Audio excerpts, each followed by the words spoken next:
Well, thank you. It's really wonderful to be here today at the opening of polling for the 2025 election with Sunita Mascarenhas, our fantastic member for Swan, but also the Premier of Western Australia and our great partner, Roger Cook. Today is not the day that we expected, but today is a very sombre day. It is a very historic day. For millions of Catholics around Australia, but in fact millions of other Australians, as we remember, acknowledge, mourn, but also celebrate the life of Pope Francis I. Pope Francis is one of the most consequential people of this century. He was a tireless advocate for the poor. He was a pope who was focused on the rights of working people. He was a pope who made climate change action a centrepiece of his papacy, understanding that climate change was a matter of intergenerational justice. But perhaps most significantly, Pope Francis was somebody who brought to bear in every decision he made, every action he took, a simple humility which characterised his papacy. And the message contained in that is enormously powerful, and I know resonated with so many people around the world and mattered so much in a world where we face many difficulties and many challenges. Today is a very, very sad day for the millions of Catholics around the world, but millions of others as well. And today, in acknowledging and mourning and celebrating the life of Pope Francis I, I know that we all stand with the millions of Catholics in Australia today for whom this will be a very difficult day. Having said that, the election continues, and today is literally the beginning of voting in the 2025 election, and I'm really pleased to be able to begin this moment, the voting, this election here in Western Australia. The Albanese government, from the moment that it was elected, has understood the significance of this state to our nation. We've understood that the most significant challenge that has faced Western Australians over the last 3 years has been around the cost of living. It's why we have put in place a tax cut for every income earner, and at the last budget we increased that tax cut again over the next 2 years. It's why we are proposing the single biggest investment in Medicare in 40 years, in the entire history of Medicare, which will return bulk billing to 90%. It's why we will be opening more urgent care clinics here in Western Australia. But we understand the significance of this place in terms of the national economy. We understand this place in terms of its significance to the nation. The resources sector is fundamentally important to Western Australia's economy. It's fundamentally important to our nation's economy. And right now, in the world today, the geostrategic centre point of Australia is really right here in Perth. It's why we are now seeing a massive investment in defence industry here in WA, which represents the biggest diversification of Western Australia's economy in decades. But in order to achieve that while maintaining the resources sector, we know that we need to be seeing more people trained. It's why we've put in place free TAFE. It's why we've got incentives for people to study in areas of critical need. Indeed, if you look right through the educational spectrum from early childhood education through to university, our government has been investing right across that spectrum, and importantly here in WA. And in doing all of that, we've also got wages going again over the last 3 years, such that we can stand here today at a moment where real wages are once again growing in Australia, and they're growing off the back of increases in the minimum wage and increases in wages in areas like early childhood education and aged care, low-paid feminised industries, which in turn means that on this day the gender pay gap is at its smallest that we've seen in history. Western Australia's contribution to the Albanese government is profound. Sunita is one of a new crop of MPs who are doing such a great job in representing this state in our government. But indeed on the front bench in Madeline King, Anne Ali, Matt Keogh, Pat Gorman and Josh Wilson, we've got a really significant contribution to the policy making of the Albanese government. We understand how important WA is. I've been a frequent visitor here. The Prime Minister has been an even more frequent visitor than me, and that is because we absolutely get that Western Australia matters. Roger. Thank you, Richard. Thank you very much, everyone. I think everyone's thoughts are with the Western Australian Catholic community today. The passing of Pope Francis is something which impacts us all. He was a great humanitarian, a humble man, and a man that embraced the whole community as part of his great time as the Pope. Everyone in Western Australia, I think, have their thoughts with the Western Australian Catholic community today, and I reflect and echo the sentiments from the Deputy Prime Minister. And it's great to have the Deputy Prime Minister back in Western Australia today. He's not quite as frequent a visitor to Western Australia as the Prime Minister, but pretty down close. And that's because he's got an important job here as the Minister for Defence in bringing up the Western Australian defence construction industry at Henderson. As the Deputy Prime Minister said, the biggest contribution to the diversification of the Western Australian economy in literally decades, and it's a very exciting time. I also want to talk about the partnership between my government and the Albanese Labor government, a partnership which has seen cost of living relief through household electricity credits, free TAFE, continues to make sure that we have our WA schools are funded, fully funded. And, of course, their contribution to great Western Australian infrastructure like Metronet. But it's the partnership that is so important to Western Australia. The Albanese Labor government gets WA. It's the reason why the Prime Minister has come here so often. It's the reason why he's continued to bring his entire cabinet here to Western Australia, understanding the important role that we play in the national economy and in the life of Australia. So it's great to have the Deputy Prime Minister here again today to acknowledge an important next step in this election, the day that voting starts. So I urge every Western Australian to reflect on that partnership, the importance of continuing to make sure that the Western Australian economy marches forward as part of that partnership, creating WA jobs, great WA infrastructure and continued assistance with the cost of living pressures that Western Australian households are feeling. Now I'll hand you back to the Deputy PM. Questions? Minister, your shadow counterpart, Andrew Hastie, what have you made of his absence from the campaign trail so far?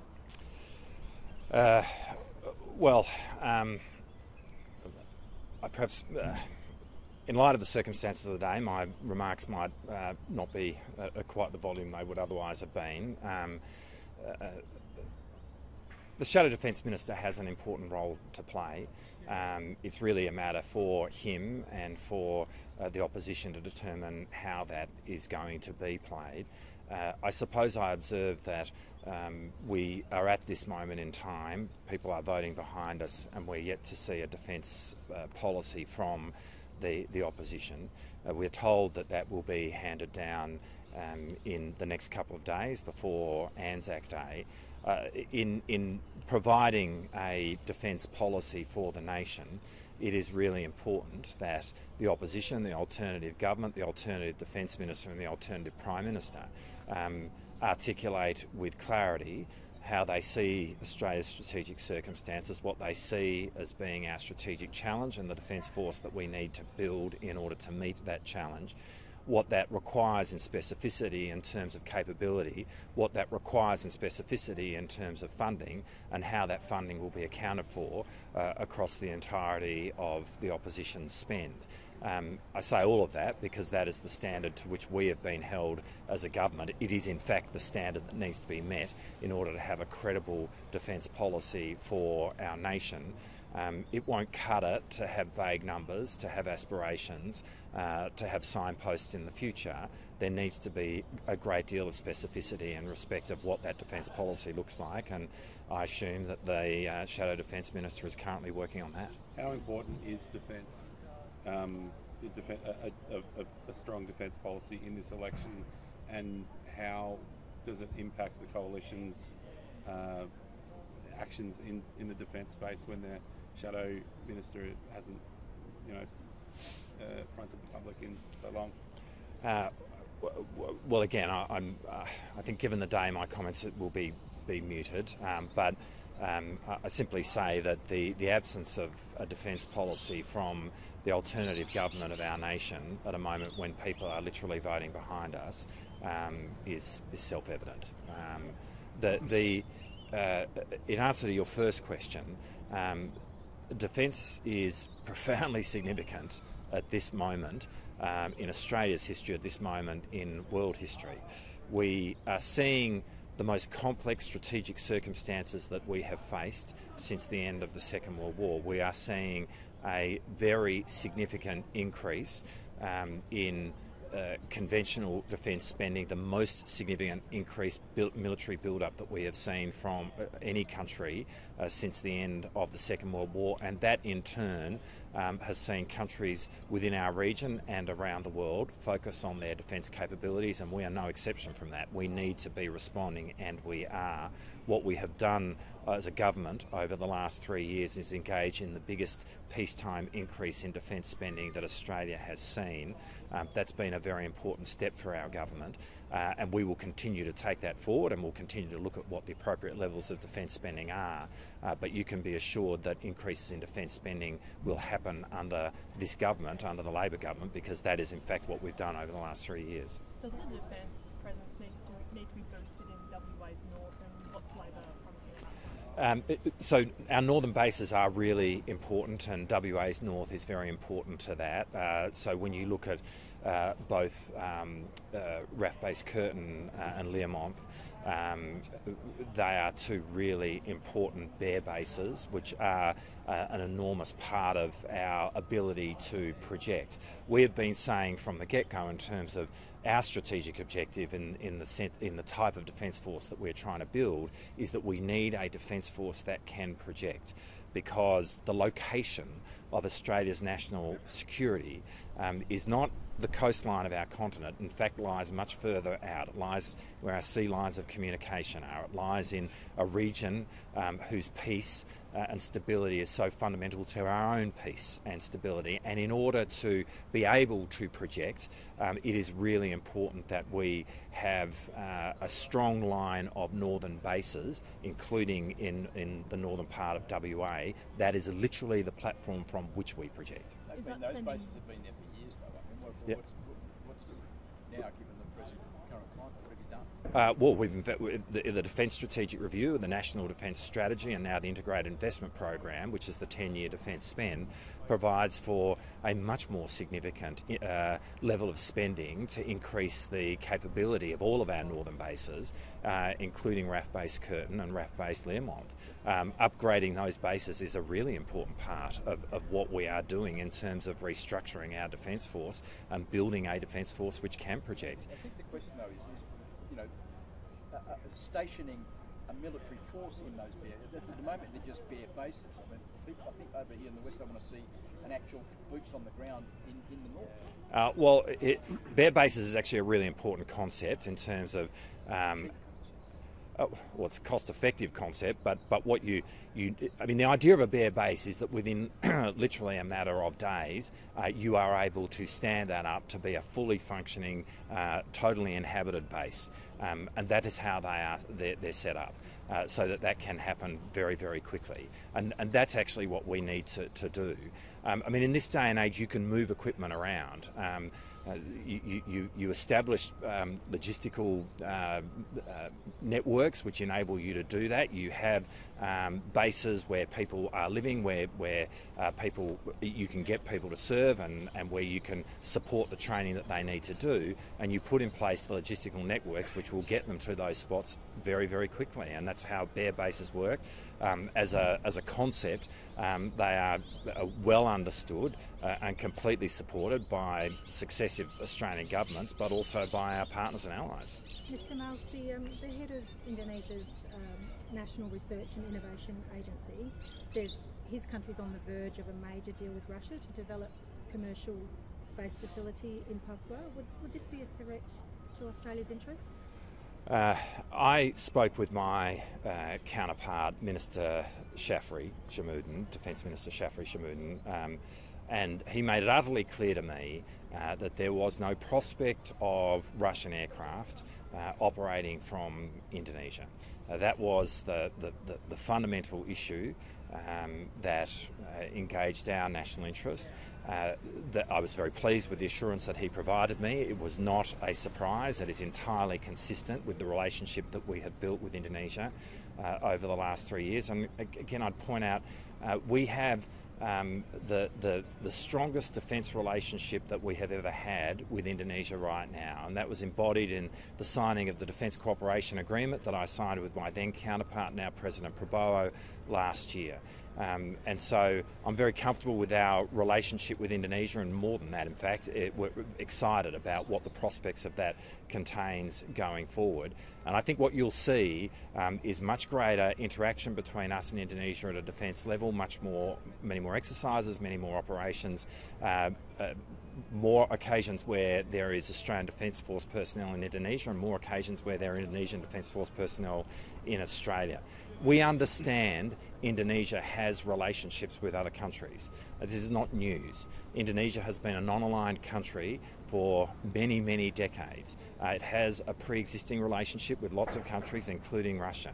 It does, for example, operate quite a lot of Russian kit within its defence force now. We understand all of that, and it isn't news. What we need to be doing is building our bilateral relationship with Indonesia, and that's what we're doing. Was there a request, though, from Russia? Well, that question essentially is asking for me to comment about an interaction between two countries that are not Australia. Now, what we know about that and when we knew it is clearly not something I'm going to ventilate in the public domain, nor should I. Your language, though, that Indonesia has an existing relationship with Russia would seem to say that you do believe there was a formal request made. Well, you're drawing a conclusion from what I've said that I simply haven't asserted. I mean, there is a pre-existing relationship with Russia. That isn't news. It's been there for decades.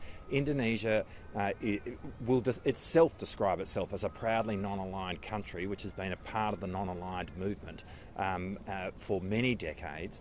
As I say, it operates Russian kit within its defence force. Again, none of this is news. That's been the case for decades. And it has a pre-existing relationship with Russia. We understand that. Look, I don't actually think... Russia has sought to have a presence within the Indo-Pacific. Again, not news.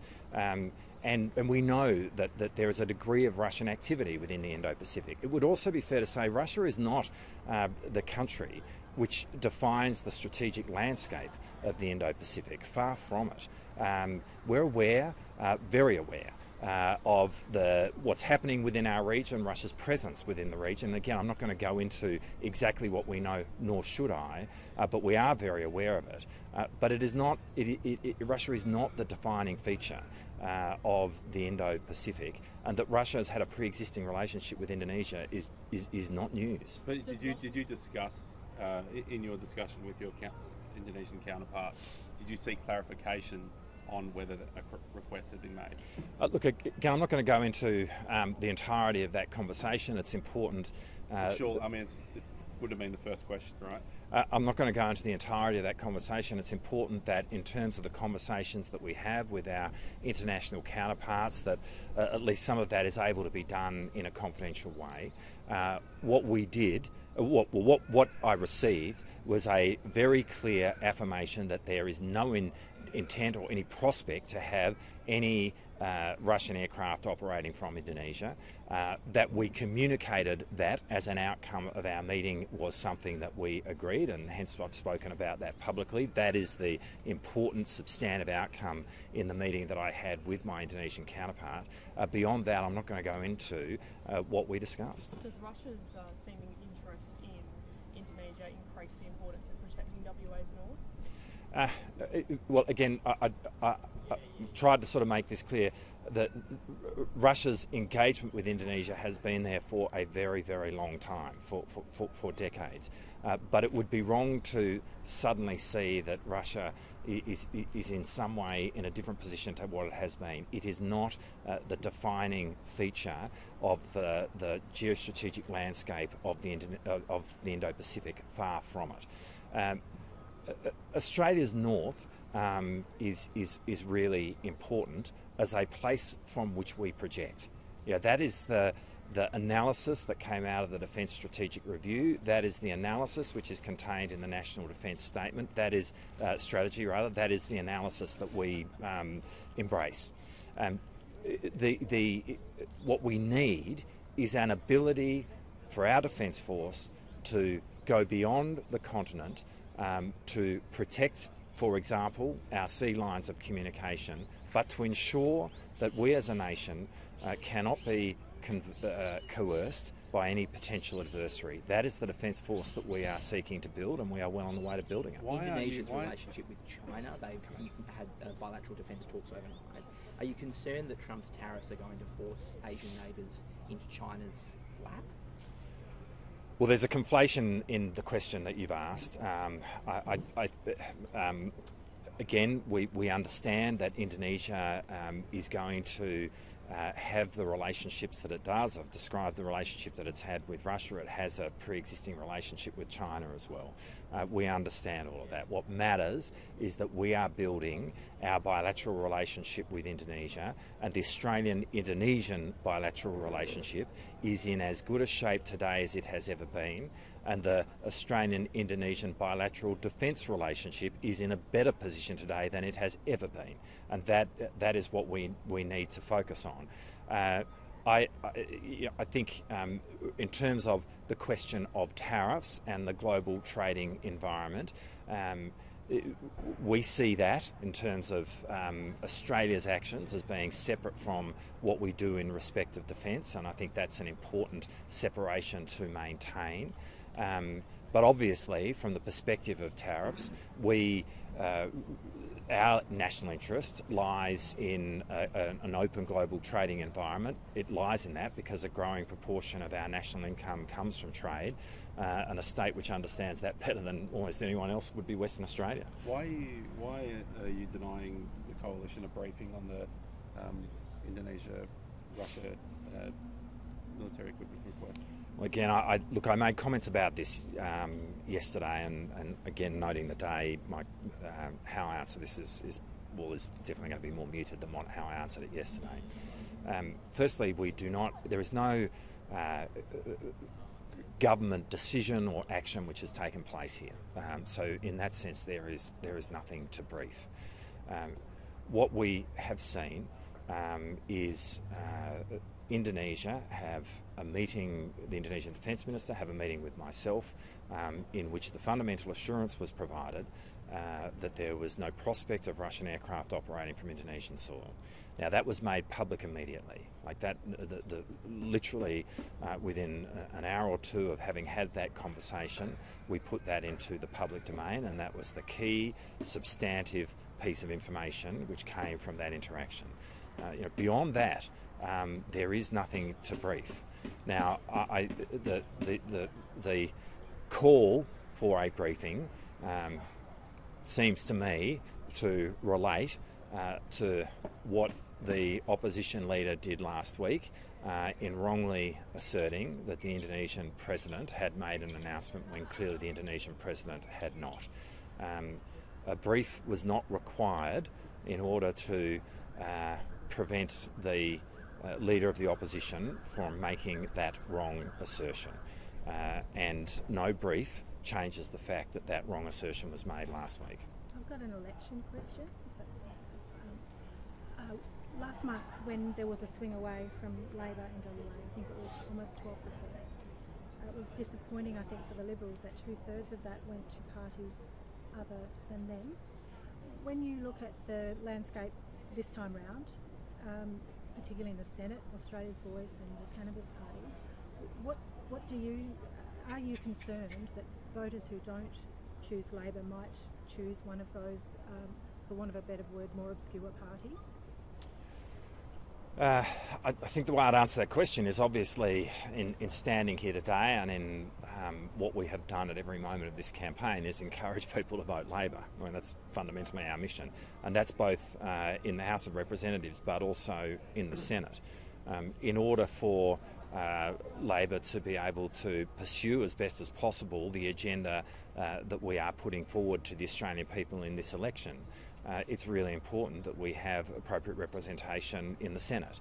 And so we very much encourage people as they support Labor candidates in the lower house to replicate that vote in the Senate. That fundamentally matters. Last question. You're here with Zanita. She's probably got one of the lengthiest resumes in the House. Do you foresee her entering the cabinet at some point if she wins the election? Look, well, firstly, Zanita is a fantastic talent, and we are really lucky to have Zanita as a member of our team. And we are very much encouraging the electors of Swan to ensure that Zanita Mascarenhas is returned to Canberra to continue the very fine contribution that she is making to Australian public life, but to the Albanese government. Zanita is one of a number of new representatives in our caucus from Western Australia who bring an enormous amount to the table. And there is a high degree of competition for front bench spots that's being put forward by those from Western Australia, and that is a great thing for this state. It's a great thing for this state because it means that a Western Australian sensibility is sitting around the tables of national decision making when we make those decisions, and that really, really matters in terms of how we go about decisions which are national in context, but which obviously have an impact on this state. It really matters that you've got Western Australian voices around that table. We do right now. I've got no doubt Zanita will be putting pressure on that, as she should, and she's one of a number who will have a really great contribution to make. Can we grab that, Premier? Yeah, of course. Premier, are you expecting to have an increased role in the federal campaign over the next 2 weeks, given your re-election in March? Well, I'll play whatever role the Labor Party sees fit. I want to emphasise the important partnership between my government and the Albanese Labor government. It's a partnership which is delivering cost of living relief, delivering education, delivering full funding for WA schools. It's an important partnership, and I want to see it continue. Premier, within the next term of your government and the term of the next government, federal government, there will be a Productivity Commission review of the GST. Now, obviously, we don't know what the outcome of that, but can you continue to rely on the guarantees of a floor under our GST? Well, we know that Prime Minister Albanese supports WA's fair share of the GST. I also note the comments of former Liberal cabinet ministers who have expressed doubts about Peter Dutton's commitment to WA's fair share of the GST. So I will say, if WA wants to continue to benefit from our fair share of the GST, well, then you need to elect an Albanese Labor government. But I'm just saying, I know we don't know what the outcome of that review will be, but is it possible that the conditions for that guarantee could change? Well, we have to see what the Productivity Commission comes up with. But what you can be assured of is that every Western Australian, and this one in particular, will stand up for WA for our fair share of the GST. We know WA is driving the national economy at the moment. We are already at our 75 cents floor in relation to it. No other state gives up more of its GST to the other states than Western Australia.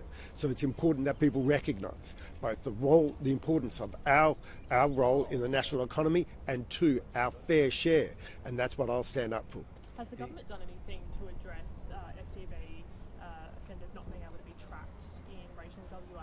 Well, we have a range of measures to track people who are subject to either a parole or bail decision in relation to serial offences in terms of FTV. Our electronic monitoring is one of those, but not the only one of the measures that we have in place. And where we can use electronic monitoring, obviously we do, to take advantage of both the fact that we have 24/7 tracking and we can provide greater security and sense of assurance to the individuals who's impacted by it. But we need to obviously contend with what's in front of us. But that was always contemplated, and that the courts themselves have got a range of measures that they can use to make sure that we continue to track and monitor serial offenders in relation to FTV. Has the government done anything since we learned this last week? We heard all of this last week. Have you done anything since then? Well, no, we anticipated that there would be times when electronic monitoring wouldn't be fit for purpose. That's as a result of the limitations of that technology. And the technology will continue to change. But this was acknowledged in the debates in Parliament. But what we also said is that judicial officers have a range of measures that they can rely upon to ensure appropriate monitoring of family and domestic violence offenders. Opposition to the... Is it just FDV offenders who can't be tracked? Obviously, there's other offenders who have GPS monitoring. Do you know of any other offenders who can't be tracked? Look, I haven't received a specific briefing in relation to other offenders, but I can assure the WA public that our judicial officers have a range of measures that they can use to track people who are on parole or bail, and that includes FDV offenders, and it includes electronic monitoring, but also other measures such as reports into police, working with parole officers, limitations in terms of where people can go. All these measures are at the disposal of our judicial officers. Opposition to the Burswood racetrack seems to be growing. There's a big petition getting around online. Are you still comfortable that you have a mandate for that project and that the kind of broader West Australian community will support it? Well, I will say that this was one of the very first election commitments we made in the campaign. I will say that we were completely transparent with the people of Western Australia about our plans for the Burswood Peninsula, and that is to provide an entertainment precinct between the casino and Optus Stadium. An entertainment precinct which will include outdoor events, will include sporting events such as cycling, and for a very limited point in the year, street-based motorsports. But we also said that we would consult with the community, and that's what we'll do. Do you think it's appropriate for the Department of Health to tell a TV show to not film anything which could negatively portray the WA health system with filming a TV show? Oh, well, look, I don't know the specifics in relation to this, but any use of footage that can be potentially make public the identities of people entering or leaving a hospital or things of that nature will obviously be subject to very tight protocols, and obviously the health department would be very conscious of that. Thanks for it. They didn't want branding to be shown. Is that a form of censorship? Oh, well, look, I don't know the specifics in relation to the protocols for any sort of shooting of footage in or around a hospital, but obviously the health department has management in carriage of that. Last question, Netherlands Council is taking their own plan for the Swanbourne Hospice to council tonight.